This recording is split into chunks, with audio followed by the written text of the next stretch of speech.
All right, guys, we are very fortunate to be joined today by Professor Sachs of Columbia University, who is an economist and world-renowned thinker and best-selling author. Scarcely needs an introduction. Many things to speak with you about today, sir. Thank you for joining us. Great to be with you. Thank you.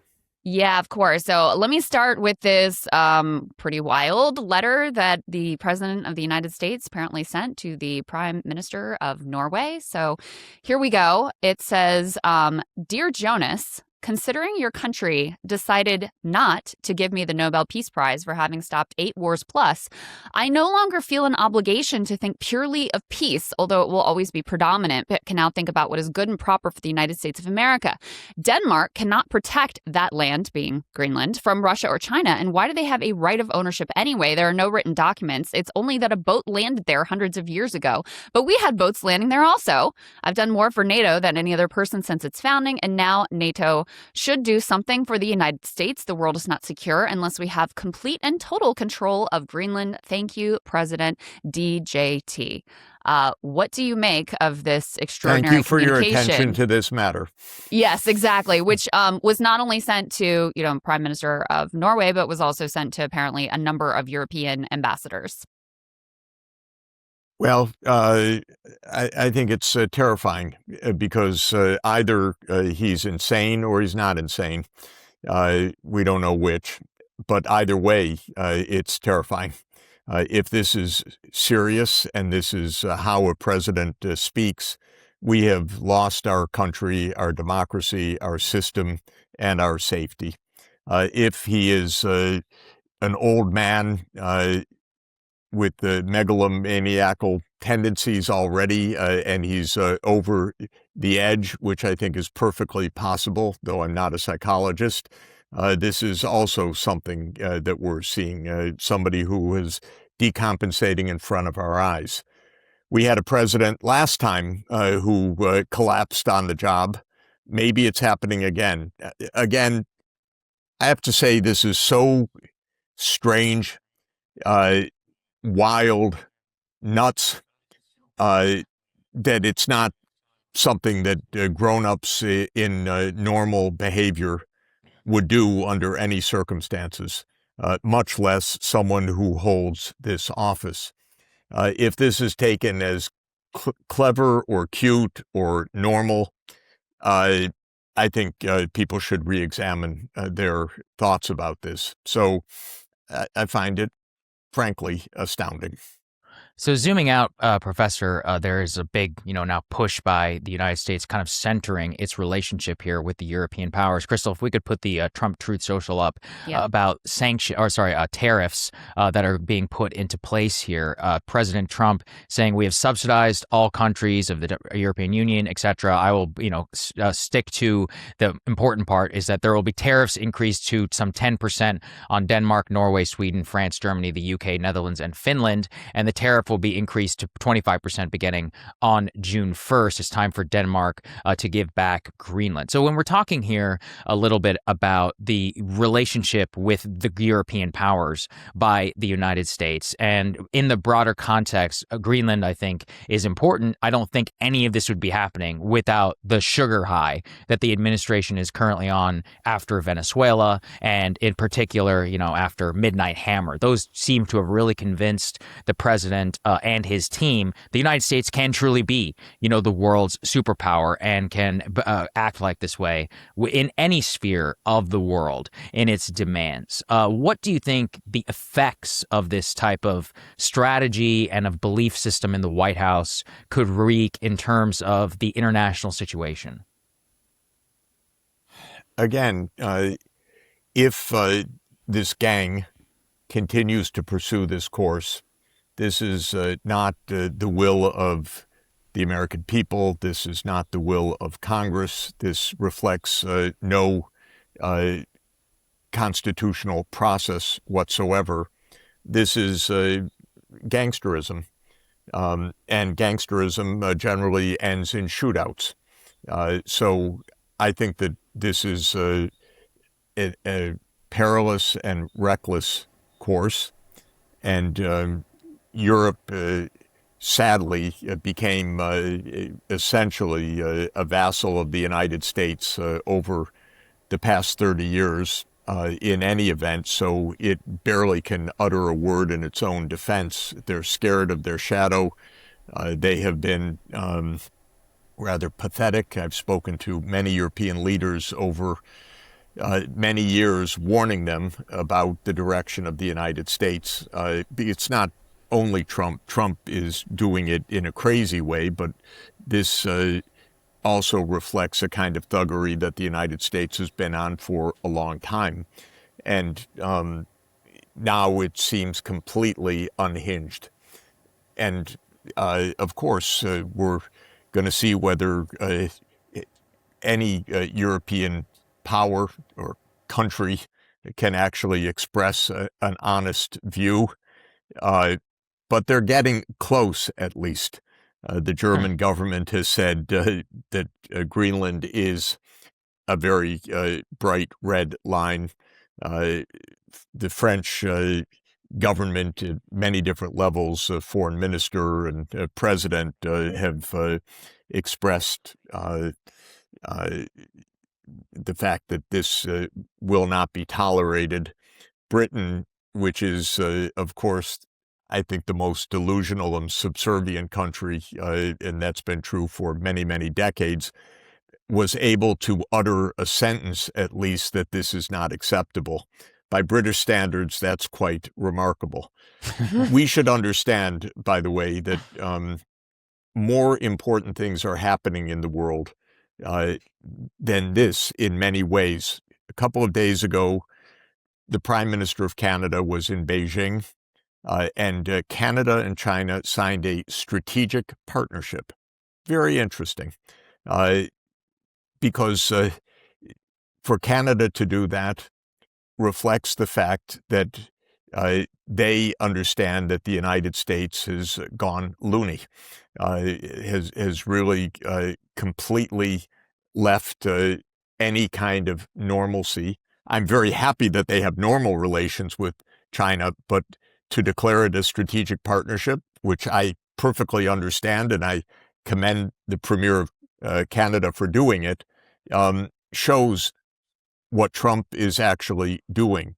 The idea that they're on a sugar high because they're succeeding one thing after another, I think is fundamentally wrong. It's, of course, what's pumped up hour to hour on Truth Social. But I think nothing has been accomplished except to put the world on notice that the United States is out of control from any legal restrictions and any normal restrictions. Of course, I think this puts much of the world on high alert. We are in a nuclear world. The United States is not alone in power. It is not invulnerable. It actually rarely gets its way. The United States does not run Venezuela, by the way. They kidnapped a president. They killed some people. They don't run anything. They've commandeered a few ships. But nothing is settled on that score. There is no way that the United States is going to own Greenland. It's not going to happen, although the United States may claim it.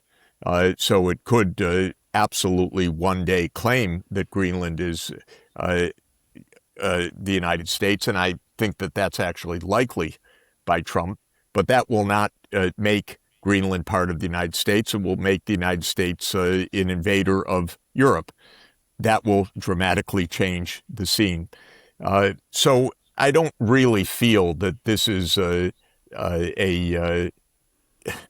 any way a demonstration of the United States being a superpower. I view it as a delusional, unchecked period, and I can't really say myself whether it is a mental instability of a president or gangsterism that is premeditated and but thuggishness just on its own. It is not strategic.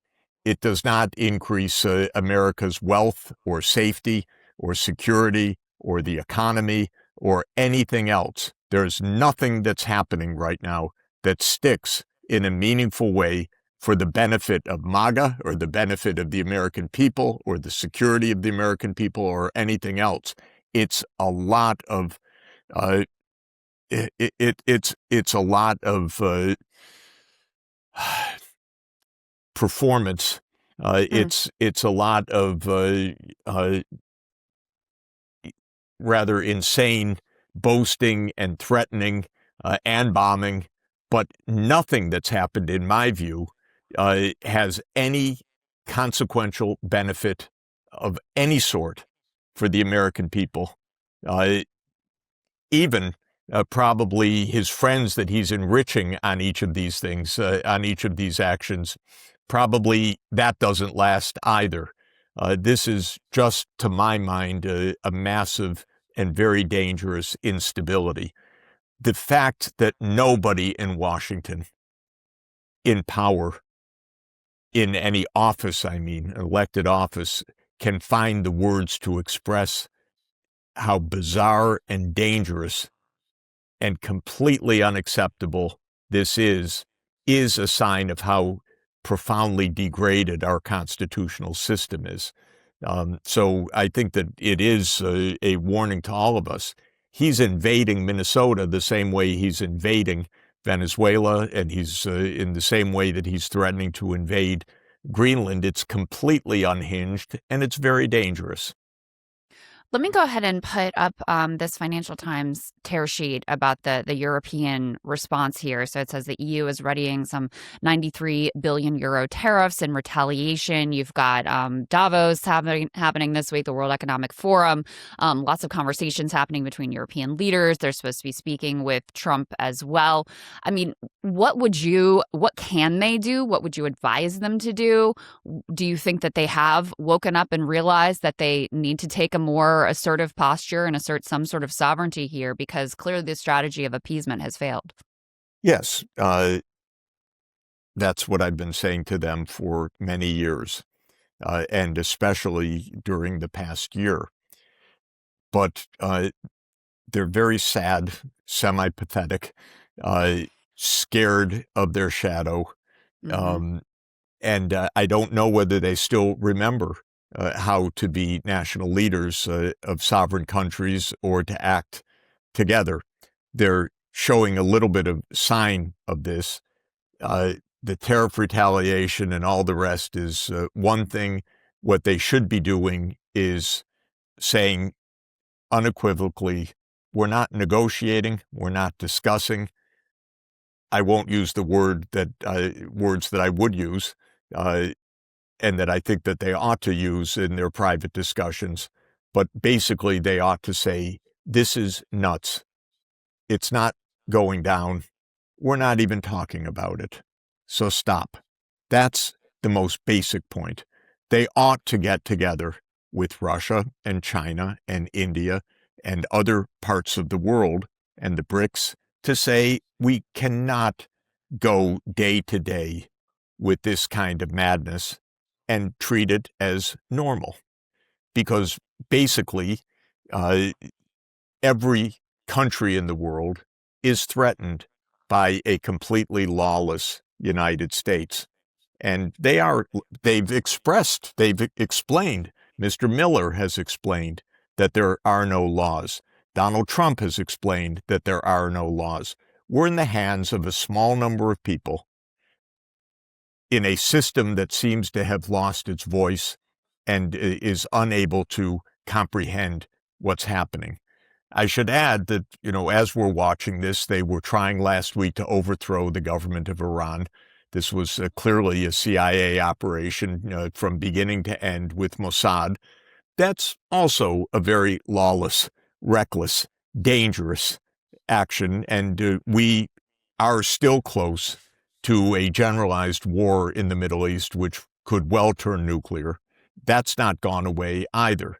So either we, as a country, somehow regain some constitutional order, or I think we are all imperiled. Professor, I do want to ask you, because you were talking there about the Europeans and about our system. I think one of the problems that I see is, for example, the Europeans say that the sovereignty of Greenland is just total and complete. And at the very same time, the German chancellor called the Iranian government illegitimate and it's Yes. time to fall as of, I think a week ago. For example, all of them did not recognize Maduro as the president of Venezuela, and they effectively supported the kidnapping by the United States in the current operations. If anything, their only qualm is that we didn't put boots on the ground and enforce, some sort of, quote, democratic transition. At the very same time, this President Zelensky of Ukraine, whose country is literally being invaded, is supportive of regime change in Iran. And even here in the U.S., while many congressmen and others may be upset, let's say, over Greenland, they fundamentally agree with this idea, and hence why they didn't have any war powers resolutions or anything else on Venezuela, on Iran. I mean, if anything, they were more hawkish than even the Trump administration was on Iran. And so it seems as if that fundamental hypocrisy in their stance and lack not even just of principles, but they don't believe in law whenever it benefits, let's say, an agenda that goes to them, seems to have opened the space through which something like this can happen. Because if they were to, let's say, enforce something on Greenland, it would fundamentally call into questions their relations with multiple other states across the world and their very own foreign policy. Your points are absolutely right and extremely important. I would put it this way, and I think it's also really important to understand. The United States foreign policy has been lawless for many decades. Our presidents and our rhetoric have generally hidden that to a minor extent, at least.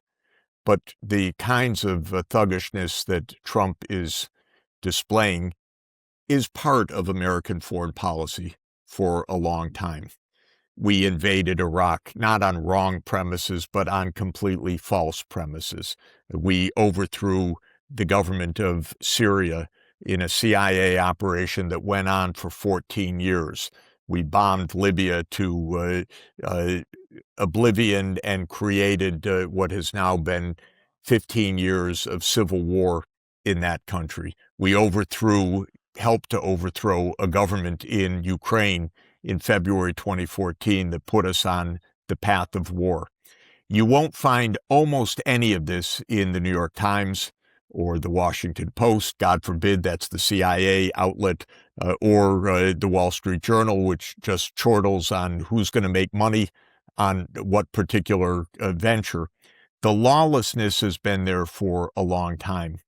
It's coming unhinged, though, with Trump in the last few weeks, because now everything is open game. And that's why I say that there may be something psychological or something constitutional or something gangsterism in this, but the pace of the lawlessness and the brazenness of it and the boasting of the absence of any restraints is something new compared even to the lawlessness before. Mm-hmm. Now, the Europeans used to object once in a while to this. There used to be European leaders who objected to the Iraq War, for example. They said it was not correct, it was dangerous. I knew those leaders. We don't have them in Europe for the last 15 years. It's an interesting question why. I think they are afraid of the United States and afraid of Russia and very weak internally, and basically this political class has been raised by the CIA and the American deep state and all of the organizations, the Atlantic Council and the German Marshall Fund and all of these and Davos and everybody else. You better play the American game if you want to have political success. So they have lost their voice entirely. And it's shocking for me because I rather like Europe and always hoped that Europe would be a stabilizing influence on an extraordinarily violent U.S. foreign policy. They dropped that. By the way, the Ukraine war was a complete provocation by the United States, and that's why the New York Times, which is our phony newspaper, reported that it was unprovoked 1,000 times, precisely because it was provoked by the United States by overthrowing a government in order for NATO to enlarge. Okay. Now, having said all of that, the Europeans would not tell the truth in public about this at all. I speak to the leaders. Some of them even know it in private. Some do not know it. But the ones that know it in private won't say it in public. So we've had a situation where you're completely right. Europe went along with every abuse. And let's remember, we have just been complicit in a genocidal operation in Gaza. So this isn't theoretical about what's going to happen to Greenland. We had a genocide in Gaza before our eyes in the last year, which the United States funded, armed, supported with military intelligence, and gave full diplomatic backing to. That's, by the way, both Biden and Trump. So we're in, and the Europeans couldn't utter a word. Interestingly, I was at the UN Security Council after the Israelis bombed Iran. So around the table, all the Europeans said, they made warnings to Iran. You better show restraint. Not one of them challenged Israel for having just bombed Iran.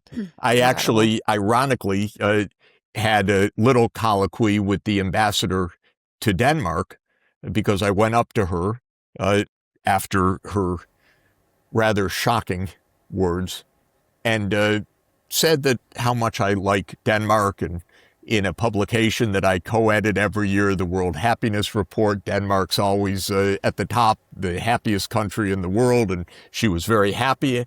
She smiled at me, and then I said, but wouldn't it be nice if you mentioned not Iran's restraint, but that Israel just bombed Iran? She turned around and walked out without a word. That's the level of the reality. Same thing happened with the kidnapping of Maduro. All they could get out of their mouth was, well, he's a terrible person or he's an illegitimate president. No one could say a word about the United States brazenly violating the UN Charter and its implications. So you're completely right. I don't want to attack the Europeans when they're being attacked, but I do want to say that consistency, that actually we should follow some principles, is what keeps us all alive, we hope. And if Europe doesn't utter a word when the United States makes every abuse, every regime change, every covert operation, every bombing, every complicity in Israel's crimes, then they turn around and are surprised about Denmark. It's a little sad. By the way, if I don't know if we have time, I would like to just find you a statement, if I can find it, that I read, that I said to, let me see if I can find it quickly. I'm sorry to take the time, but no problem. No, please do. You go ahead. I spoke to the European Parliament a year ago, and I told them, this is going to happen. And they thought, what's the matter with you, Mr. Sachs? So I want to read you what I said. This is verbatim, because it shows you could see. I said to the parliamentarians, so I'm not saying that we're all at the new age of peace, but we are in a very different kind of politics right now, a return to great power politics.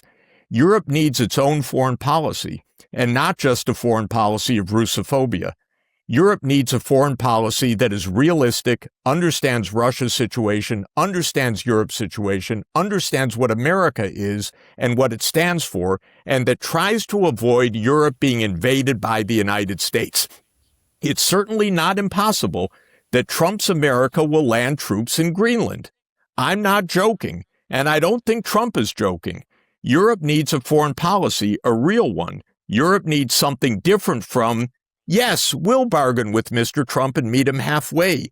Do you know what that will be like? Give me a call afterwards. That's what I told them.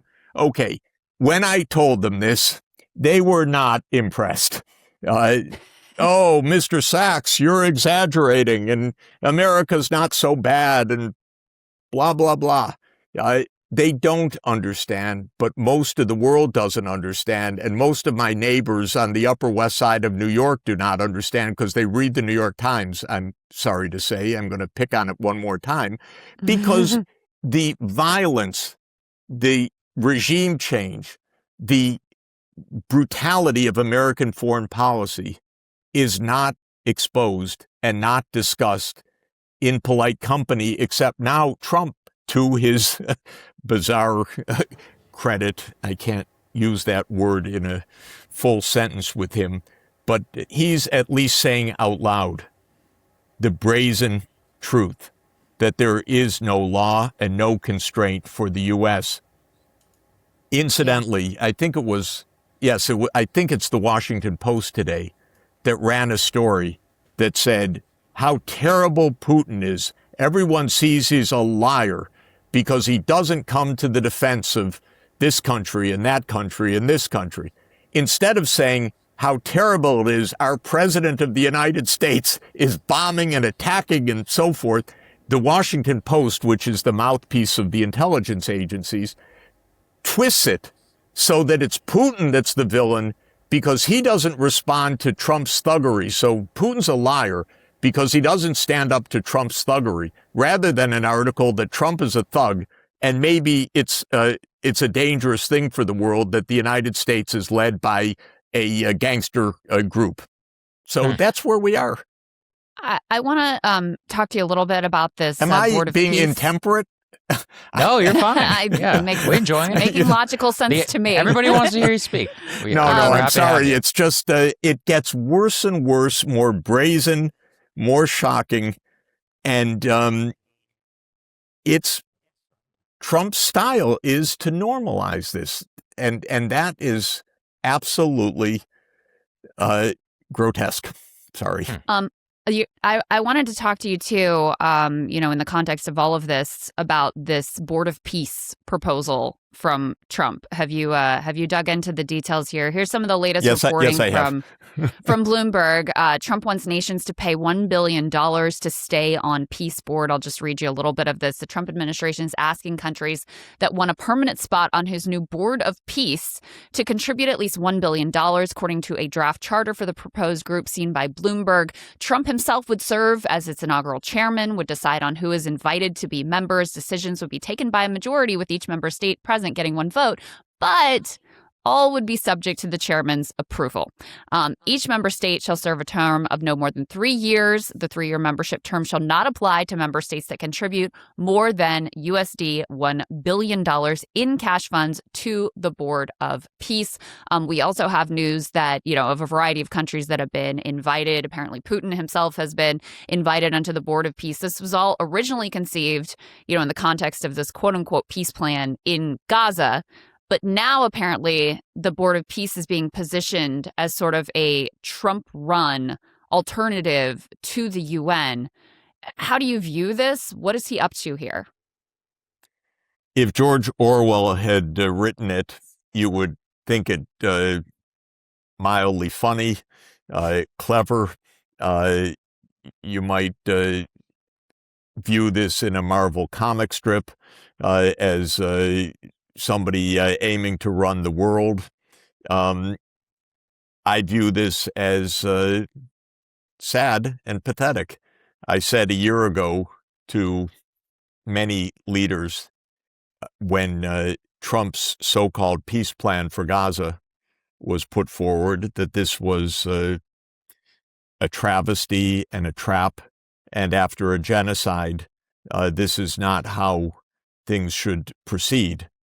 Things should proceed with the state of Palestine and Palestinians in charge of the reconstruction. God forbid Israel should have some responsibility to rebuild after they've killed probably hundreds of thousands and destroyed this area.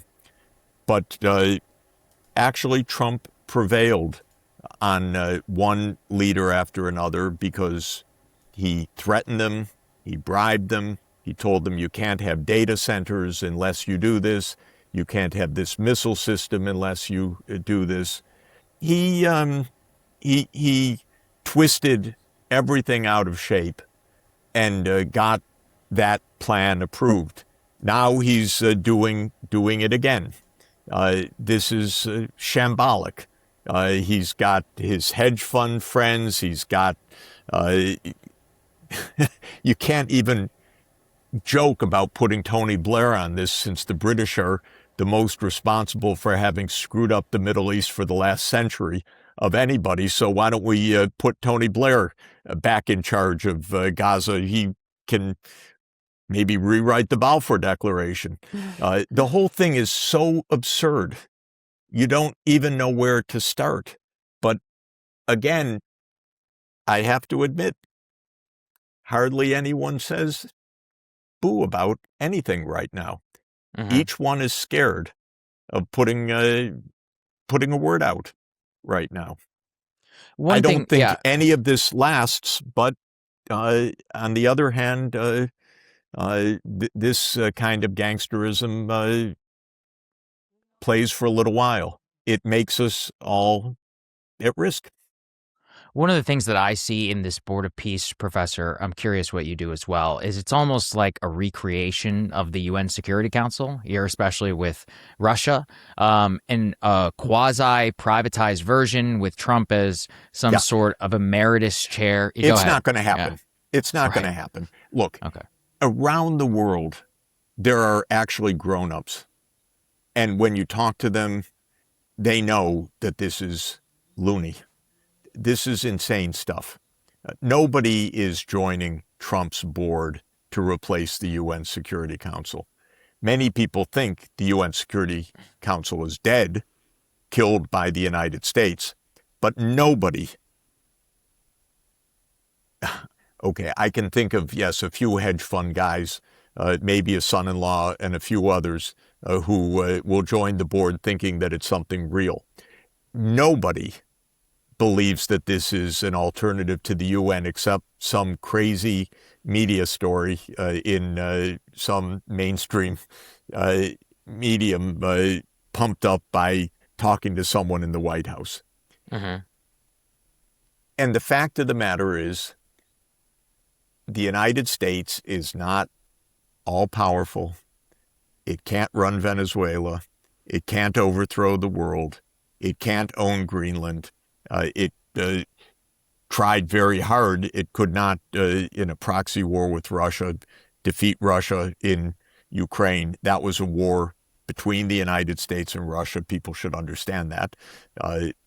Fought with the Ukrainians killed in vast numbers. That was the U.S. strategy, but didn't work. The U.S. has not had any success anywhere in the Middle East in actually achieving stability or long-term goals. It has created chaos in Libya, in Somalia, in Sudan, in Lebanon, in Syria, in Iraq, in Yemen, and it's tried to overthrow the government of Iran last week, and my view is it's not over yet. Maybe they'll be bombing in the next few days. This is an ongoing story. That's not peace. That's not security. That is not enrichment, except maybe, and I admit, there are some Silicon Valley gazillionaires that do make a lot of money off of these wars, and maybe this is how Peter Thiel likes it. But for the American people, this is not leading to anything real over the longer term. And it's not a great show. There have been a spate of articles in the last few days that America is back as the world's sole superpower. This is absurd. Yes, you can kidnap a president, and you can bully, and you can even commit a genocide. You can announce a peace board. That doesn't give you ownership of the world. The fact of the matter is, I have just been traveling throughout Asia. Real investment, real business, real technological advance is taking place not in the way the United States would like it to happen, or we pretend, but actually is happening outside of the United States and not in the U.S. control or the U.S. orbit. So I find the gap between the brazenness, the rhetoric, and so forth, and the underlying instability and unreality wider and wider. And I think it is absolutely important for us to understand and to keep remembering Trump is sending troops into American cities. And of course, that's terrifying, but is that a show of strength? Or is that a show of utter contempt for American society, for the safety of the American people, for the Constitution, for law? It's the latter. Does it prove that he's a great man, a strong man? No, it doesn't prove that. It proves that there is a degree of recklessness that we've not seen in our country at least since the Civil War, I would say. And it's very serious. Something I'm struck by in your comments there is, and I've noted this, is we are amazed at our power, as you said, to kidnap Maduro with the Delta Force raid, to take out some Iranian nuclear facilities with, a high precision strike. But we seem to be, at the same time, we seem completely and totally unable to recognize the constraints that surround us. So, for example, one of the things that apparently held up a potential strike on Iran is a carrier strike group had to make its way from the South China Sea. Is the idea that we, because a significant number of naval assets are also in the Caribbean. And it almost seems to me like the grasping of a lot of the straws here seem to be indicative actually of declining power and ability, considering what has happened now over the last 5 years. Absolutely. And if you look at the situation in Iran, the bombing last summer did nothing but performative. It did not set back Iran's nuclear program 2 years. It didn't set it back at all necessarily. 400 kilograms of 60% enriched uranium are just out of sight. The amount of centrifuging needed to turn those into nuclear weapons, if they want that, is actually quite tiny at this point. Nothing was solved in terms of security except breaking any kind of oversight and a chance to have the IAEA, the International Atomic Energy Agency, have a continued line of sight into what was happening. At the same time, Iran demonstrated hypersonic missiles that pierced Israel's Iron Dome. They did not target the absolute most sensitive targets in Israel. They targeted some military sites, but actually they showed that they can pierce the Iron Dome. It's not so iron, and Trump's Golden Dome isn't going to be so golden after trillions of dollars spent on it either. So the idea that we have proved this overwhelming strength is absolutely false. And as you say, they did not have the means, even if they had wanted to act last week, and they may want to act next week, by the way, when this carrier strike group comes closer. So I do not put it past events at all to see that we're in a war next week. But it's not going to be so simple.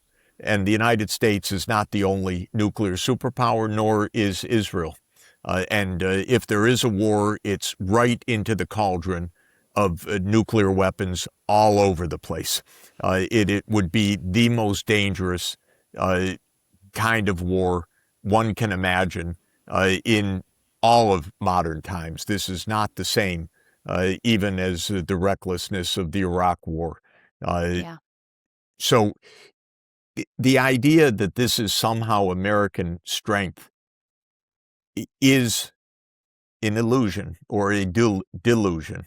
It is an unhinged government. And again, is it unhinged by literal mental instability? Or is it unhinged because of gangsterism or some combination, or maybe the difference is too narrow to matter? But when a president writes to the prime minister of Norway, as you opened, to say, you didn't give me the Nobel Peace Prize, now I don't have to think about peace. This is not, under any definition, the kind of situation that any American should want for our own safety and security, much less that the world should want. By any standard, on any interpretation, this is deeply, profoundly disturbing and unnerving. Mm-hmm. Professor, my final question for you is, I'm American. I can't help but, in spite of some of my best attempts, feeling a bit of American nationalism. And this all seems incredibly terrible for our country, for the people of our country. But I do wonder if the brazenness of it is sort of a wake-up call for the rest of the world. You pointed out the new alliance between Canada and China. You see the Europeans, showing some theoretical signs of potentially thinking about a bit of a backbone. Obviously, there have been efforts with BRICS, et cetera. So is it possible that out of this brazen, undeniable gangsterism, that you emerge actually with a better order if we're looking at the entire globe? Yes. In fact, there are diplomatic conversations happening all over the world, within regions and across regions, saying we need to get our act together. This is very dangerous.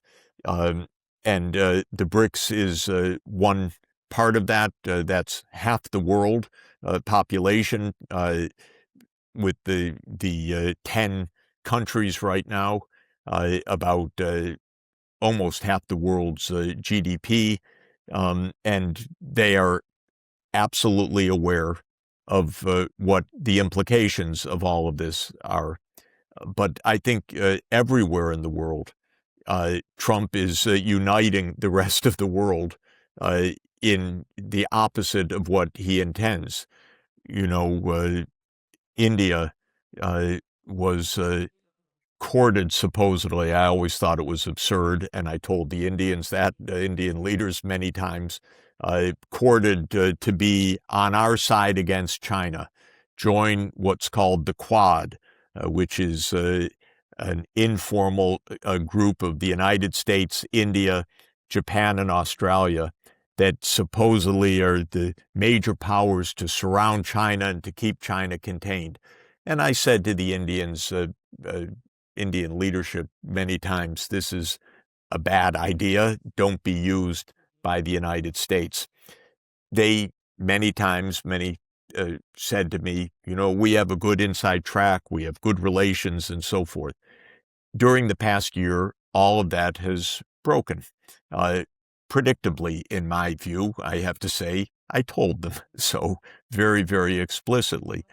And what did we see in Shanghai at the Shanghai Cooperation Organization? We saw Prime Minister Modi, President Xi of China, and President Putin of Russia in close embrace. Of course, they're in a close embrace. They have a United States that is completely erratic, doesn't have a consistency hour to hour, much less day to day, week to week, or month to month. Every day is a new threat. Every day is a new slur. Every day is a new tariff. Every day is a new executive decree. Of course, these are serious countries that are actually not interested in playing some game of Donald Trump's mind, but actually interested in stability. They're nuclear powers. They don't want a nuclear war. They don't want to be brazenly threatened or pushed around by the United States. So the answer is yes. Trump is raising in everybody's mind, how do we make a multipolar world, precisely because we don't even have a stable power in the case of the United States, one that anyone can rely on for any moment, because it's whimsical, it is without any kind of treaty constraint, external constraint, or respect for anybody else. So the answer is emphatically yes. It's very hard to reshape the thinking. Europe has been so wrong vis-a-vis Russia, so misunderstanding of what really happened to create the Ukraine war, which is a U.S.-created war, basically outlined by Zbigniew Brzezinski back in the 1990s, that we're going to take NATO and bring Ukraine into NATO, and we're going to make Russia a third-rate power. Well, Europe played along so much that now that they're threatened imminently with basically an invasion by the United States in Greenland, they don't know how to react because they've been so much under the U.S. So much influenced, I should say, by the U.S. approach and by the fear of Russia.